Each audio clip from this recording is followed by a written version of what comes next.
Win at work by communicating effectively. Red alert! Red alert! Red alert! Red alert! Red alert! Alert! Woo! Woo!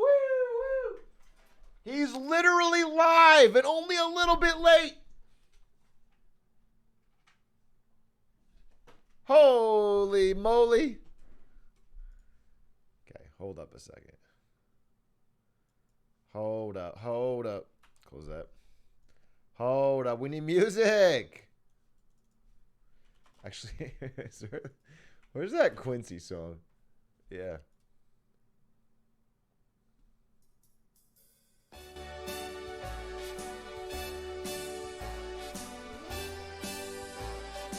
Now, this is what I would call a Top Gun streamer. Really? It's a high honor. Only 26 minutes early. Start spreading the news. I'm a bit of a Terry today. Throwing again. I switched up my usual cup of Joe. Can't make it with past tea. wave 60. Quincy. The Bloon. Oh my god. The Bloon is such a better name. With a dam. I'm changing my title. There's one tower that's carrying Quincy. I wanna watch Atrioc talk about stocks. They call me LeBloon But James. instead he can't make it past one level. These Monkey Village Blues. How's everybody doing? What's up? It's Saturday. All right, Good here to see you. stay. He'll make Are you more of the a balloon same or a monkey? mistakes More of a over monk? again with old Quincy. If he can't make it past camos, he... Okay. I'm going to put on my normal intro song. I'm going to see how everybody's doing. Hey, Coffee Cow. Just wanted to say it's my birthday today. Thanks for always putting out an amazing stream. Oh, you had a really bad day. Well, I'm sorry you had a bad day on your birthday. I do want to disagree with you. I'm not always putting out an amazing stream. I'm often skipping as of late because I have work. But I appreciate you enjoy the content, and I can guarantee you that when it comes to amazing streams, there could be no better concept than what I have cooked up today, which is me playing probably a single level of Bloons for hours and hours and hours. Yes, indeed. First stream I've caught. Is it always Bloons? Yep. I've actually never, ever streamed a non-Bloons day on Twitch. Maybe you don't pick hard. You don't get to pick hard in life, you know? Okay? Sometimes it just gives it to you. You don't choose. That's what Bloons teaches you. If you want to learn how to deal with life, play Bloons. When is the Bloons Progress Day? If I somehow manage to beat this level quickly, then I'll play Elden Ring today. It's mostly just a gaming day. I'm just predicting this could take me a while. Let's go. But, here we go now. Batman scoop on the mic. Mix in the mix on the wheels of steel. This is what I was fucking There are two Bloons inside of us all. Let's go. I think there are two monkeys. Inside of us, there are two monkeys. One, a brave, bold, fearsome Quincy, and another, a cowardly other hero. Make the right choice. Choose Quincy. Are you hyped for Top Gun? I already saw it. 1, 2.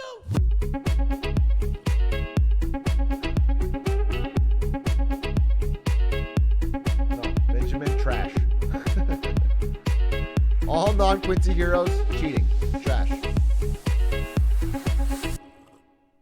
I paused Rick and Morty to be here. Brother, if you haven't watched all of Rick and Morty back to back, back to front, and then front to back, you're not going to understand my stream. Do you know what I'm saying? It's not going to matter. If you haven't internalized Rick and Morty, you know, to the point where you get every single one of the jokes, there's no point tuning in because you're going to be completely lost. It's a requirement.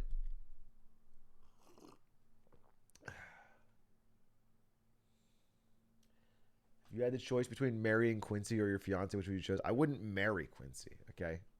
I don't deserve him. But I would love for him to officiate at my wedding.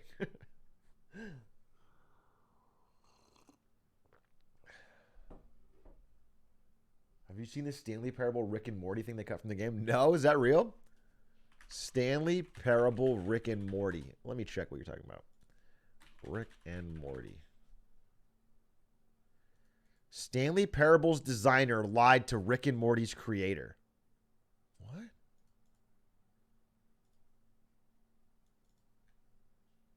What?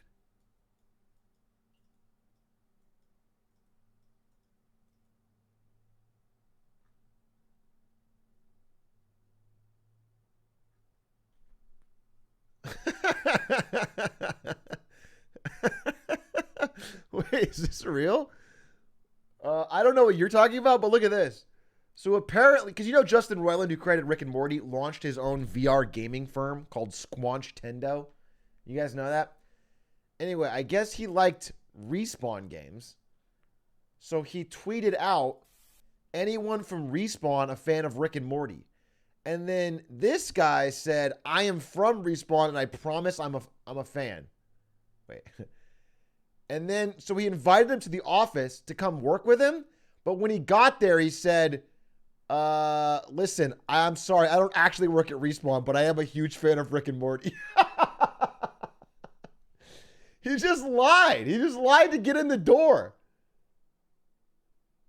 Bro, his only qualification was being a huge fan of Rick and Morty. That's crazy. That's wild. Anyway, he did make Stanley Parable, so it's not like he's not a game designer, but it's just, it's just really funny. It's really funny, dude. That's the Grussel, huh? That's enough. Yeah, I mean, it shows he's extremely intelligent. What are you linking me? What are you linking me? Let me see. Here's some content we had to cut from Stanley Parable Ultra Deluxe. He turned himself. He turned himself into a pickle, Stanley. A pickle? It was without a doubt the funniest shit I've ever seen. I don't know why they cut that. It's just true facts. It's just true facts, baby. Hey, Atrioc, did you watch CSGO today? No, I only watched CSGO through the lens of Punch. I know Punch watched it, and I'm going to have him fill me in on it in a year when we finally get there. I'm so excited to hear about what happened at last night's major in 1 year when Punch tells me about it. Tomorrow's Paper Mario Day. Tomorrow's Reddit recap, and yes, unfortunately, it is also Paper Mario Day. So for the 8 of you that show up, get ready for a show, dude.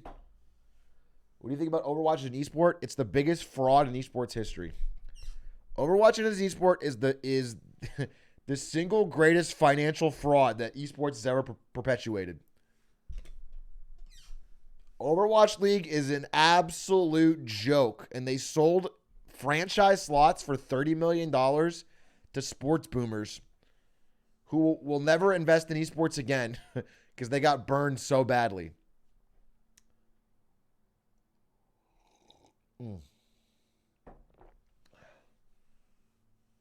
I love Paper Mario. Remember when Atrioc hit that wheel 50 times? Fake fan. It was 28.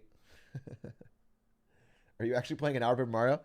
Yeah, I am. I'm going to play an hour of Paper Mario, if not more. If not even an hour and a half to 2. I'm playing Paper Mario. He caught me. I forgot that I said that May 22nd is Paper Mario Day. I don't remember saying that, but he got me on fucking tape. Yeah, I'll do the Toad voice. I'll do everything. I'm nothing if not a creator here, okay? I'm going to make compelling Paper Mario content. No one's going to watch it, but I'm going to make it. The deep fake worked. Imagine it was the most high-tech deep fake ever created just to get me to admit to saying Paper Mario on one day.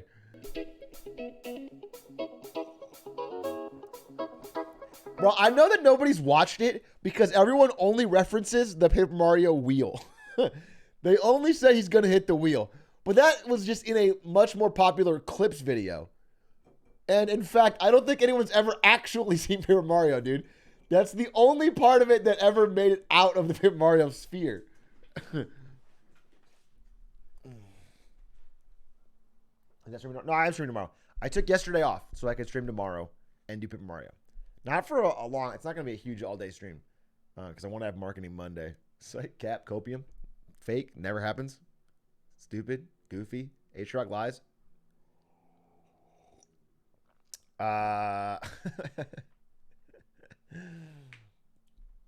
When's marketing Monday? It's Monday. It's Monday. I always want to do Monday. And you know what? I've done a lot of them on Monday.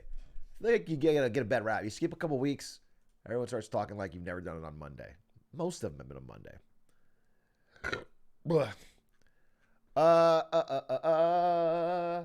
Just caught up on your last watch. Thanks for making amazing content. Hey, that's really nice of you to say. Stuffed Koga.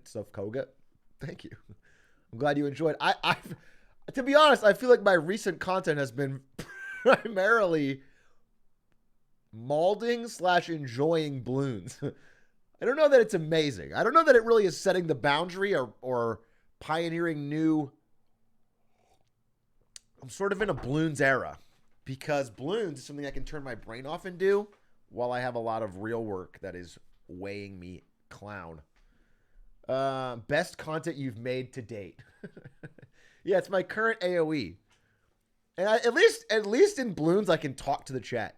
When you're playing Age of Empires 4, which is like a real esport, I couldn't even. I said no words, but it was my forehead zoomed in, and I just tried to stop these fucking Mongol rushers.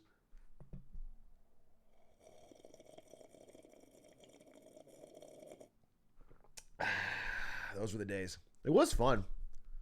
I'm still proud of that. Top 1K with Chinese was crazy. AoE with friends is so much fun. Yeah, I've heard, but none of my friends played it.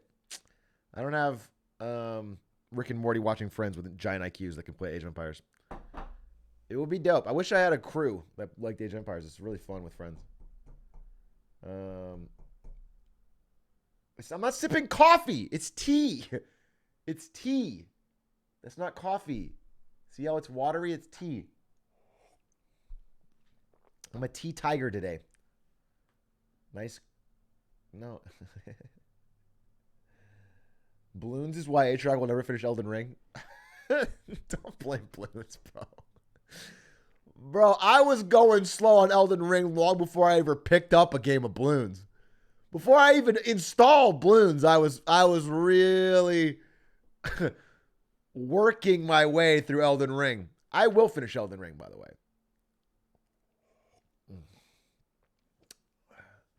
Did you change cameras? No, I did not. It's just usually I stream at night and my window has a lot of light coming through it.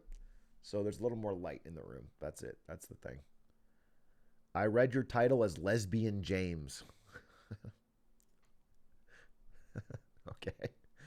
Kind of a you problem. I didn't write Lesbian James. You know, what do you want me to do about it?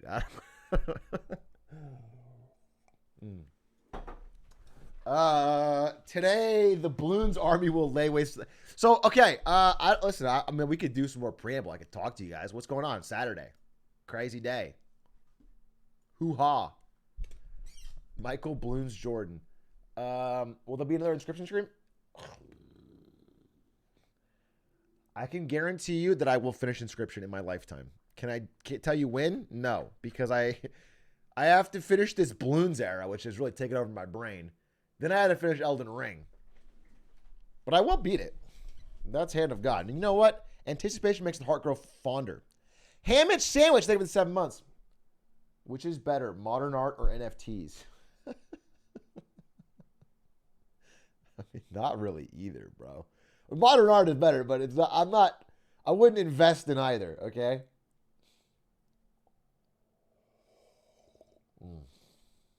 They're one and the same. So true. So wise. So wise. I got new headphones today. Wow. Which pair of Raycon Everyday E25s did you get, Austin and Gaming? The blues, the reds? You wouldn't have gotten anything else, right? Right, of course.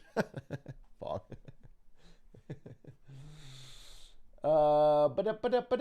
Never do an Amazon stream. My chat maybe buy multiple Bored Ape posters. A Bored Ape poster solves everything that's wrong with Bored Apes. It's a physical object you actually own that no one can right-click save as. You can carry it with you wherever you go. It's not a link to an image. It is an image that you can have on your wall. It's really a genius thing. As long as you love ape-based art. Do a stream where you install a sink. It would bang. Why? Why would it bang? What would be compelling about me installing a sink? Don't say true unless you have a reason why. Let's go to the top. Let's go. The hard labor. I mean, I could say let that sink in. That would be the only joke I have. I would say something stupid and be like, let that sink in. That is pretty funny, actually. Maybe this is a good idea. Maybe this is a damn good idea. Holy shit. Maybe we gotta fucking go for this. Babe, can you break the sink? Because I'll fix it. Tap out, tap out. I was going to ask if you could break our sink so that I could fix it on camera. Well, it's metal. Not like porcelain. So you're saying you're incapable of breaking it? I don't think I could break it, no. Even with all your training you've been doing? No. It's metal. What if you gave it a kick? Oh, I can bend it. Bending it would be good enough.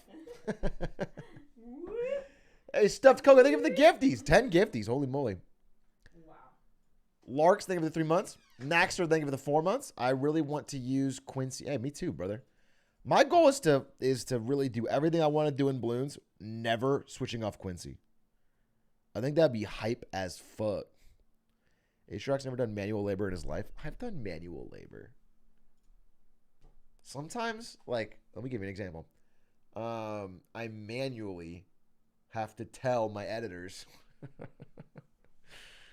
to fix something at the last minute, okay? That's manual. Sometimes I manually have to go to the ban button and click it on someone who's saying I don't do manual labor. And my mods aren't even around to do it for me. I have to do it myself.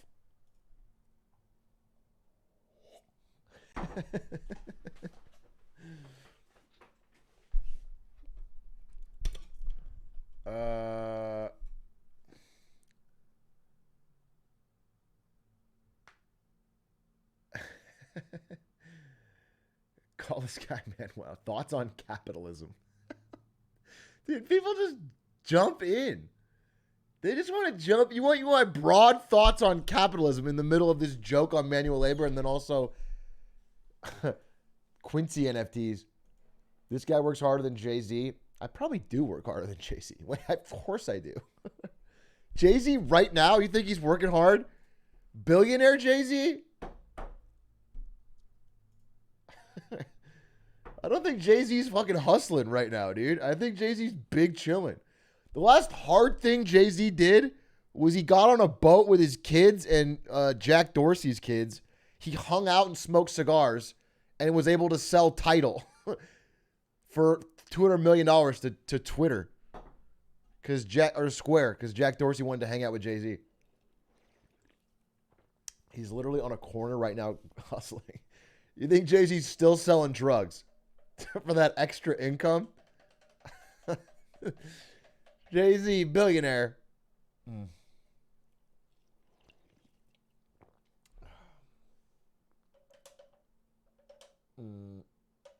The guy pulled Beyonce. Seems like some serious work. Yeah, but that was 20 plus years ago.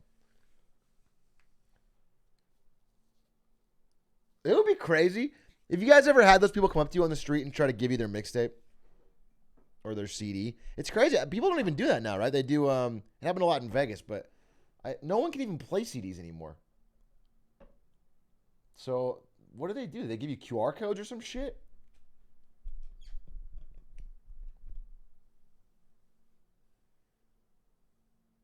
They give you flash drives? Do they hand out USB sticks? I mean, the last time this happened to me was a long time ago. Not that long ago, but some dude in Vegas gave me a CD. I don't know if Stans has told this story. We were in Vegas for an esports tournament, and we road tripped there, and some guy handed me a CD. And I wonder if I could find the song.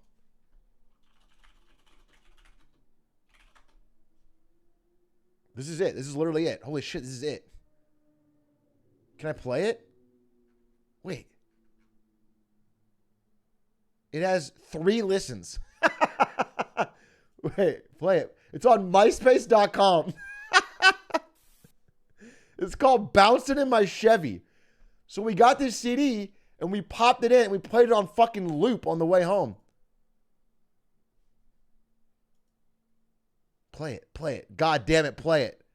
Holy shit, play it. Play it. Oh. Come on. Come on. Come on, MySpace. The one guy working at MySpace. Everything's on fire. He's running around trying to connect the wires, dude.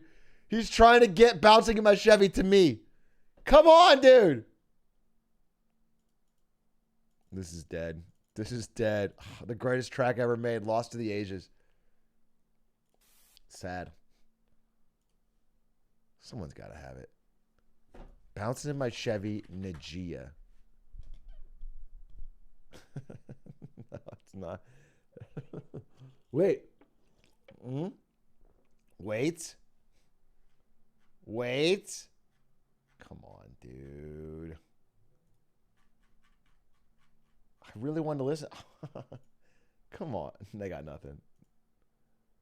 Someone found it? Last FM? Does it play though? Bro, it's gotta play is the thing. It's gotta play.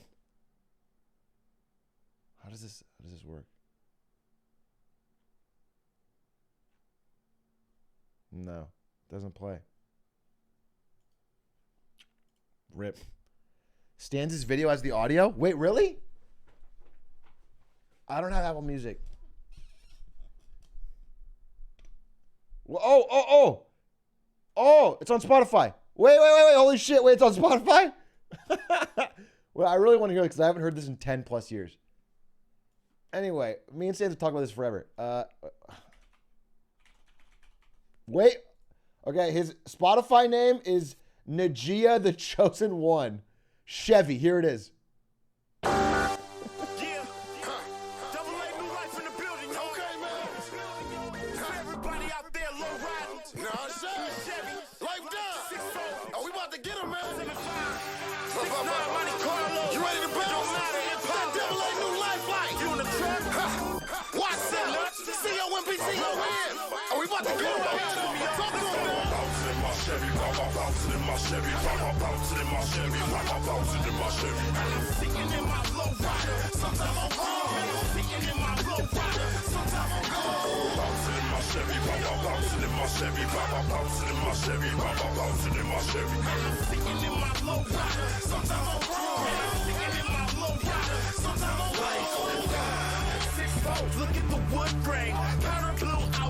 How did this guy not blow up?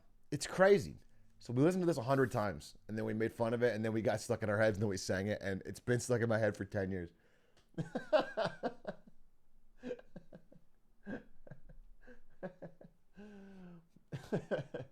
This had 19 monthly listeners. Damn, dude. Anyway, shout outs to Najia, who gave me a CD in like 2010, 12.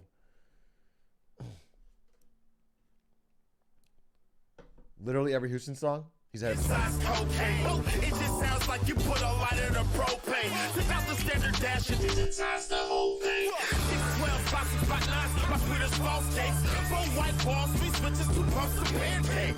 That's the low. Rap on the truck for the fan base. It's hit low, but airbags so they can make it race. I sit high, cause niggas still in the jack and waist. I'm rolling high. Holy shit, he got a Cyber Quincy feature? Oh, this guy's ahead of the game. Still fat from back in the day. Summertime, we lost in a pro chameleon bank. Wintertime, the 65 is green like bank. I always got steak and roll around with heathens. You think you faster than me? Only when you're dreaming. And even then, you can hear the beat when you're sleeping. Early morning, wake you up like I'm street cleaning in my bouncing in my Chevy, bouncing in my Chevy, bouncing in my Chevy, bouncing in my Chevy. I'm sitting in my low rider. Sometimes I'm gone. Sitting in my low rider. Sometimes I'm gone. Bouncing in my Chevy. Anyway, Bloons came in. The reason it was extra funny was so. How much should I say about this? The person, you know how I told the story about the guy who was my roommate and one of my close friends who said I would never make it in esport. We got in a huge fight over dishes. We had a falling out. We never spoke again. You know that guy? Well, that guy was the designated driver in Vegas whose car we put the CD in. And that guy was super duper into like car modding. So he had like a tricked out Nissan with like gigantic speakers, like gigantic subwoofer speakers in the back seat. and and he cranked it to the absolute like eardrum breaking max. And then the entire 6-hour drive back to Arizona, he's playing Bouncing in My Chevy to the point where it would hurt. Like Stan's had his ears plugged.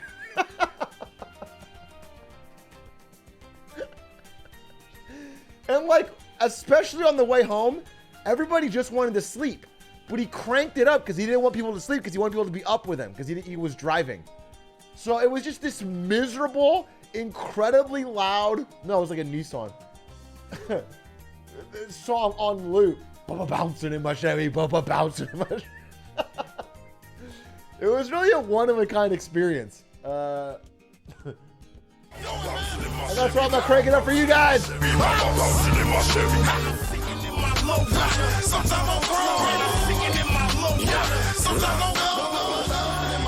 Pillsbury, dope boy, cocaine white.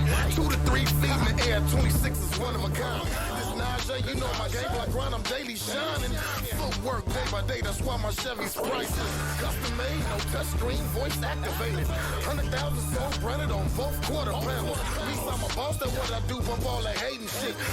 All right. So here's the plan for today. No dilly-dallying. Here's the plan. I am a fiend for Bloons. Oh, I got my first chimps.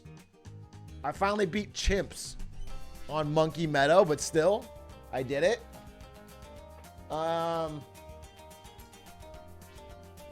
I have been really, really enjoying Bloons. I'm not gonna front. It's fun. It's a fun game. And I've tried a lot of different stuff. But today, I try something I have not tried yet. One of these maps. I want to know, chat, what is the hardest map in the game? That's what I want to know. We try different heroes? No, I only use Quincy. I'm not going to abandon Quincy, and I'm not going to use Ninja Alchemist, bro. Like a bunch of fucking posers want me to do. I tried it. It's the freest shit ever. There's no point in playing this game if you're going to use Ninja Alchemist. What's the hardest map? Puddles? Bloody Puddles is the hardest? Alright. Because I did Dark Castle. Wasn't too tough. Sanctuary was really tough. Sanctuary was hard. I tried a little bit of Flooded Valley, but I didn't get it yet. Bloody Puddles is the hardest, but Ouch is iconically hard. Which one's hardest? Bloody Puddles? Quad is dank. Should I do a vote? Is there a mod here? I want to know which one's actually the... Because I can probably do one today. I want to do the hardest map. No backseating. No ninja. Quincy only. And I want to do it today. I want to figure it out myself. No guide.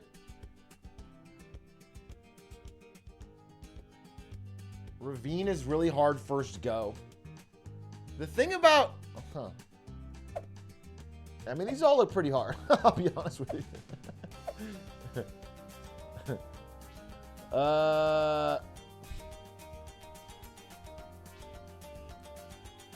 Is there a poll? Damn it. Okay. Oh, here's the... Yeah. So, Bloody Puddles Ravine, or Ouch. Everyone's voting Bloody Puddles. I guess it's got to be the hardest, right? All right. Bloody Puddles it is! Oh, let me set up a timer. Let me get a live split going. Wait. Let me get a live split going, and we're going to see how long it takes me to go from never playing it to figuring it out and beating it with Quincy.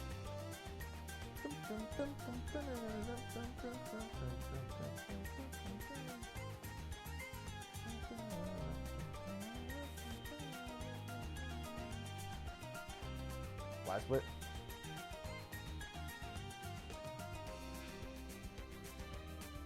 Here for the long haul. By the way, if anyone can help me set up a playlist with all the Bloons songs, that would be awesome. Because I kind of want to listen to Bloons songs while we're playing today. Use the Hitman splits. Paris is round 5 or whatever. Sapiens is round 7. Yeah, just set it up so it's like a. All right, I'm clicking it. Ooh, Bloody Puddles. What's so hard about that? Are we doing it on hard? We're doing it on standard. Now, I have banned myself from using magic monkeys because I think they're busty-wusty. But I'm telling you right off the front, I might use Alchemist because when I was playing today, Alchemist is fun. He does make my snipers better. He does make my Quincy better. We'll see. We'll see. I'll try not to, but I don't know. But I'm not going to use Ninja, and especially not Ninja Alchemist, because I tried that on when I was trying to do the castle level, the one with the drawbridge, and it became free fucking easy, so I stopped at the end and I restarted and tried to do it with something else, because it was like, this is it's too broken. It's too broken.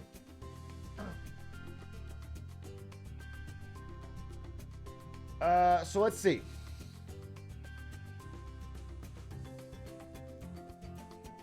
All right. I'm not going to use Druid. No.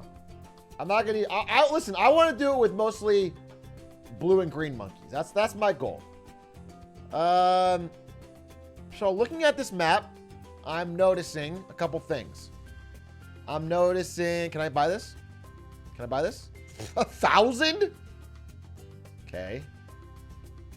I'm noticing subs. I could put subs in this. I'm noticing 5 lanes. Wait, Quincy can at most cover 2. Maybe 3? Not really. That's not good. 5 lanes? Okay. Oh, gifties? Oh, shit. Thank you for the gifties. Who was it? Skytopper? No, Slippin' Dat Glizzerp Scissorp. Sippin' the Glizzerp Scissorp. Thank you so much for the 5 gifties. It really means a lot. So glad you signed up for that name and then gave me some subs. Really appreciate it.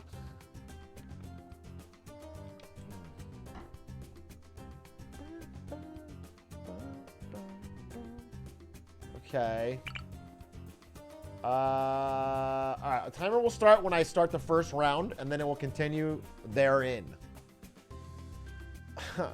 Okay. Well, it looks like it's only this lane for now, right? So I could just pop Quince, maybe here, maybe here. Let's pop Quincy down. Maximum coverage. Bow fully powered. Arrows primed. Now let's just see how long we go. This is easy. Okay. Okay. Okay, well. Okay. I'll get a sub. That's a good spot for a sub.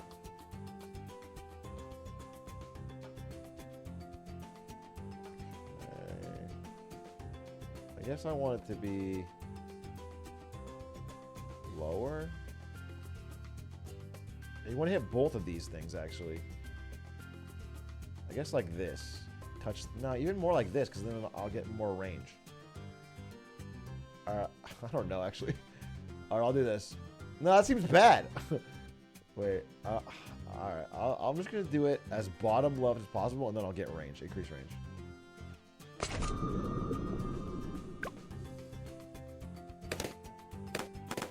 Okay. Oh my god. Clutch.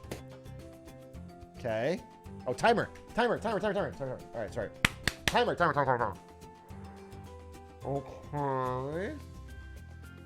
So this sub no longer covers anything important. So I wasted money. Yes. Quiz. I'm dead. Wait, I'm dead. I'm dead on round 4. Dude, what the fuck is this level? Where can I place shit? This is crazy. Wait, it doesn't even cover anything. I am Quincy. Evolve from Quincy. Wait, I'm literally dead on round 4. I can put 1 dart monkey here. But that's not enough. Wait, this is cringe. This is cringe. Wait, this is so cringe. This is actually really cringe. Can I? I'm not sure what I can do here. Huh. Okay, well, I'll put a dart monkey down. I want him to be like, maybe like right here. That way, I need him to like shoot straight. If I put him here, he can hit both lanes, which is nice. All right, we'll try it. Seriously? This is over! Dude, all right, how much do I leak, though? Maybe I live. Maybe I live. Nothing. 67. We're fine! Okay. Okay. Okay. Okay. Okay. Okay. First of all, I don't want backseat here. Second of all, I banned Ninja and possibly Alchemist. I'm not doing it. It's broken. It's cheating. Okay. Quincy's not going to be useful. This is not working. Yes. I am Quincy. I think if I put Quincy right here, Evolve from Quincy. and does he get upgraded range? He does. So his range gets bigger, and if I put a village, he could probably hit 3. And that's pretty good. If I put him like right here, From Quincy. but he's not gonna have good. It's a terrible angle. Okay, well Quincy can hold this. How? When do I fit my 3 plantations in? Wait. When do I? At what point do I get to just spam plantations?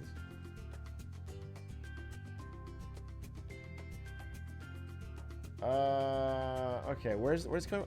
Tell me where it's coming from next. Where's the arrows? Bro, does it stop telling me? Okay. It needs to tell me, or I'm gonna lose my mind. I'm not gonna have to write this shit down. Okay. I'm thinking we get longer range on this sub, but I don't know. Okay, wait, is it always in? Is it middle? These two, then these two? Dude, it's not telling me. It's not telling me! Put a sub here. Put a sub here. Or put a sub... No. Maybe a sniper? Oh my god, this is really... Wait, that's so annoying!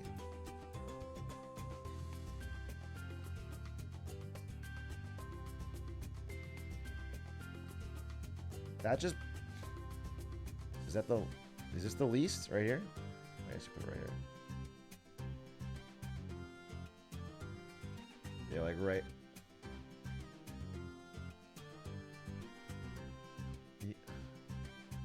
I want it to get like... If it has half the lane, that's probably good, right? Okay, I'll put a sniper.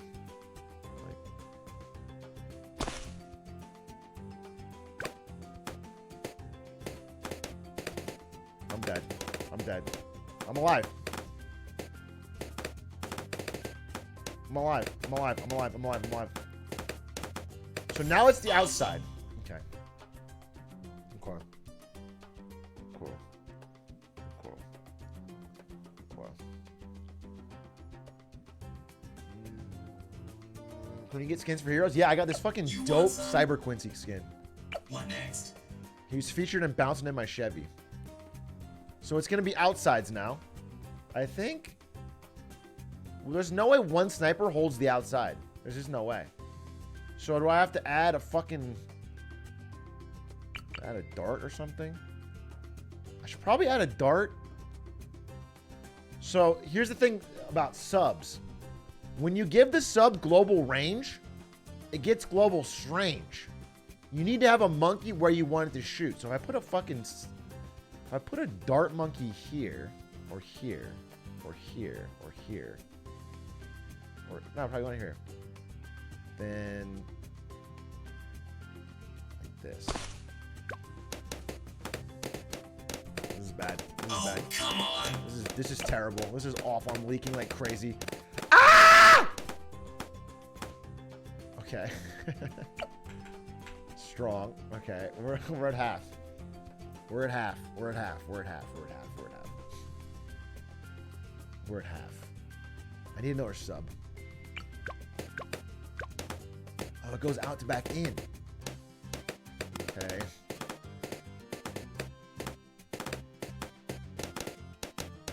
So I don't need a sub yet. If anything, I need another sniper.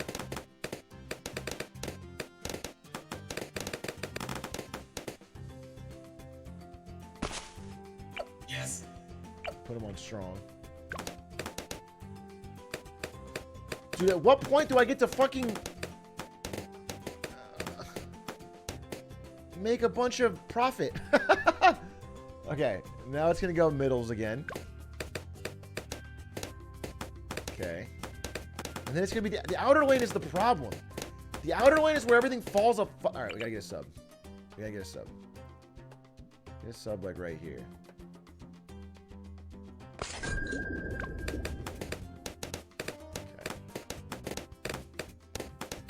Okay. We're holding. We're hodling. We're actually hodling. What next? I just need to find out. I need to fit in a fucking banana farm or I'm going to lose late. If I don't get my patented double bank, shit always goes to fucking south. Okay. Okay. We're hodling. I think I can fit in a bank. Or at least a oh, no. All right, let it run. Let it run. Let it run. Let it run. Let it run. Let it run. Let it. Oh, no. Okay, that's probably a waste. That's probably a waste. That was probably a fuck, Quincy. Maybe let the monkeys chase their passions instead of forcing them to be snipers. They want to be snipers. They enlisted in Quincy's army. Everybody in Quincy's army wants to be here. This is bad. This is bad. This is bad. This is bad. This is bad. This is bad. Hold, hodl, hold, hodl, hold, hodl, hodl, hodl, hodl, hodl. NFTs, baby. Hold them. Through the dip. Okay, we're almost there. We're almost there. Yes! Okay. Where's a good spot for this? These are all bad spots for this. Okay. I guess here. Oh yeah, right in the corner. I'm gonna miss every banana. I'm gonna miss every fucking banana. Okay. All right. Now we got our first taste of the greed. Now let's see how much longer we can hold. No. We're not holding. Seriously? Ah, we're leaking. Okay. Right. Of course we're leaking. It's fine. I am Quincy. Evolve from Quincy. Okay. What do I need? I'm forgetting where they're coming from. The middle. Middle one is what I'm doing the best at. Oh, God. Oh, we held. Okay. Greed one more time. That's agreed. Now, okay, I agreed it too much. Okay, now it's going to be middle, which is fine. I'm going to get longer range. No, maybe no. Yeah, longer range. 2 bananas. Holy shit! No. Oh, come on. Quincy, hold. Dude, we're down. Okay. This is just... Wait, we're holding. We're holding. I need advanced intel. And then this thing will start making some real progress. Manacito. Wait, oh my god, there's gonna be camo. Oh my god, there's gonna be camo. There's gonna be camo in lanes that Quincy can't reach. Oh, fuck.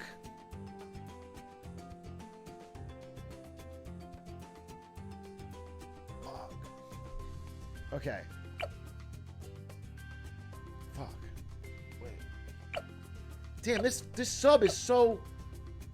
I have to get rid of this fucking thing. For a rack? Oh, okay. Okay, I need twin guns on both these motherfuckers.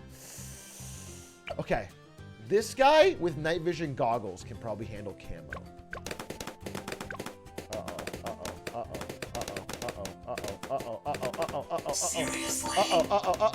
Uh-oh, we're leaking.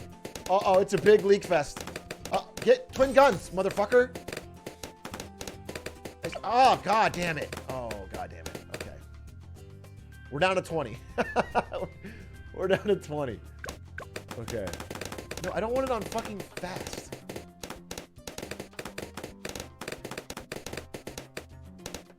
Okay, I need twin guns on you.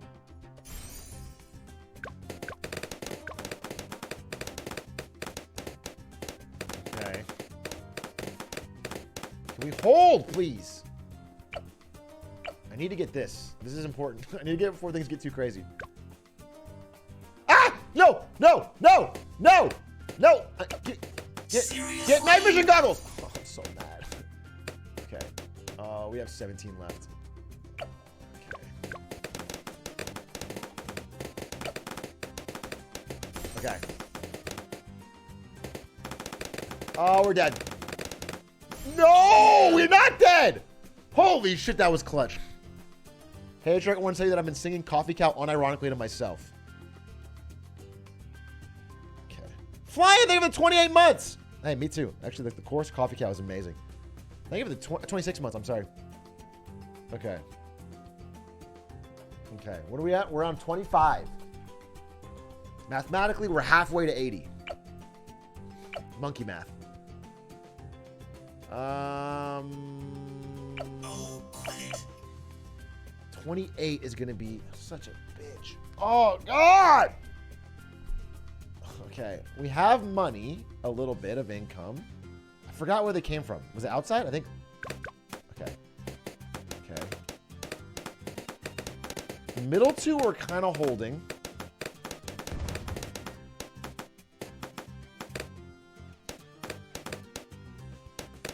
Oh, hold! Okay. I need full metal jacket and ideally shrapnel shot.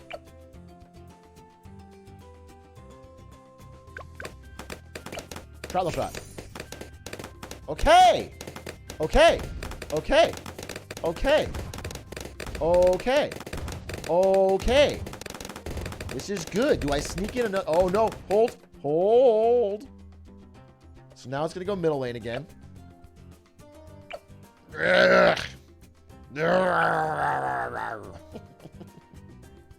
Dude, there's no fucking way I fit in a bank, dude. There's just no fucking way I can fit in a bank. At what point will I be able to fit in this goddamn bank?